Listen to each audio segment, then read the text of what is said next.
សូមគោរពជំរាបសួរនិងស្វាគមន៍បងប្អូនសាជាថ្មីមកកាន់ការវិភាគហាងឆេងមៀអន្តរជាតិសម្រាប់ថ្ងៃទី12ខែសីហាឆ្នាំ2026ហាងឆេងមៀនៅព្រឹកនេះស្ថិតលើតម្លៃ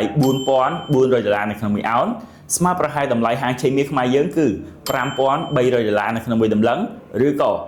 $530នៅក្នុង1ជីអ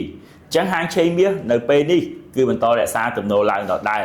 ហើយថ្ងៃនេះគឺទីផ្សារហាងឆេងមៀនឹងរងឥទ្ធិពលព័ត៌មានសេដ្ឋកិច្ចអាមេរិកសំខាន់មួយប្រចាំខែតែម្ដងគឺ CPI មកពីពាក្យពេញថា Consumer Price Index ដែលជារបាយការណ៍នៃការ survey ទៅលើការលក់រាយរបស់សហរដ្ឋអាមេរិកអញ្ចឹងព័ត៌មាននេះយប់នេះគេព្យាករណ៍ថានឹងមានការធ្លាក់ចុះមកវិញសល់ 3.4% អញ្ចឹងក្នុងករណីជាក់ស្ដែងក្នុងករណីចេញមកទាបជាងការព្យាករណ៍ 3.4% ឬក៏ 3.3% 3.2% នោះហាងឆេងមៀរឹតតែបន្តហក់ឡើងខ្លាំងប៉ុន្តែបើក្នុងករណីចេញមកខ្ពស់ជាងការព្យាករណ៍អាចជា 3.6% 3.7% នោះហាងឆេងមៀអាចនឹងមានការធ្លាក់ចុះមកវិញខ្លះសម្រាប់យប់នេះនៅម៉ោង 7:30 នាទីឥឡូវយើងចូលមកដល់ការវិភាគបច្ចេកទេសដើម្បីរកតំបន់ទិញលក់វិញម្ដងបាទសម្រាប់ទិសដៅរបស់មៀគឺយើងរក្សាដដែលគឺទំនោរ uptrend ឬក៏យើងហៅថា strong bullish អញ្ចឹងល្អបំផុតគឺរងចាំទិញហើយការពីម្សិលមិញនេះគឺទីផ្សារមាសបានធ្លាក់មកដល់តំបន់ទិញទី1របស់យើងល្អមែនតើ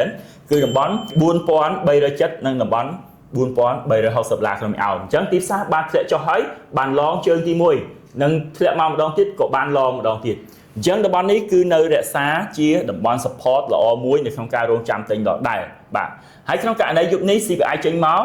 ល្អលើសការរំពឹងទុកទីផ្សារអាចនឹងផុតតំបន់នេះអញ្ចឹងទីផ្សារអាចនឹងធ្លាក់ផុតតំបន់នេះហើយមករកតំបន់ទី2របស់យើងគឺ$4,315ឬក៏$4,300បងប្អូនចាំទិញតំបន់នេះ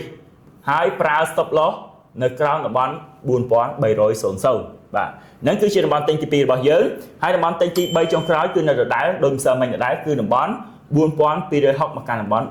$4,250ដែលជា support ហើយបងប្អូនអាចចាំទិញហើយប្រើ stop loss ក្រោមតំបន់ support ហើយ take profit វិញបងប្អូនអាចយកតំបន់$4,300តែម្ដងបាទអញ្ចឹងតំបន់ទិញទាំង3នេះគឺរក្សាដែរហើយក្នុងថ្ងៃនេះបើក្នុងករណីបងប្អូនចង់ទិញខ្លីៗគឺបងប្អូនអាចចាំទិញនៅចន្លោះតំបន់$4,390ឬក៏$80ក្នុង1អោននេះក៏បងប្អូនអាចរងចាំទិញដែរ early zone បាទ early zone បងប្អូនអាចចាំទិញបានចន្លោះ$4,390មកកាន់តំបន់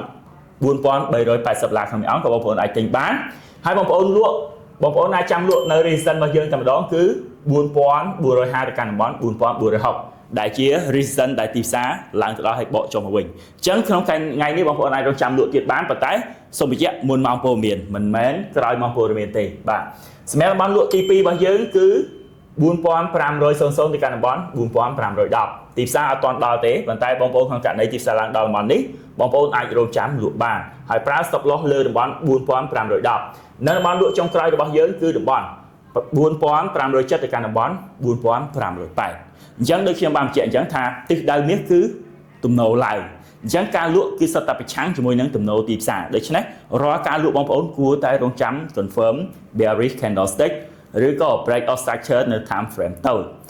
ហើយបងប្អូនប្រុងប្រយ័ត្ននៅម៉ោង 7:30 នាទីកុំចូលទីផ្សារមុន15នាទីនិងក្រោយកន្លះម៉ោងបងប្អូនកុំចូលព្រោះទីផ្សារអាចប្រែប្រួលខ្លាំងនាំឲ្យបងប្អូន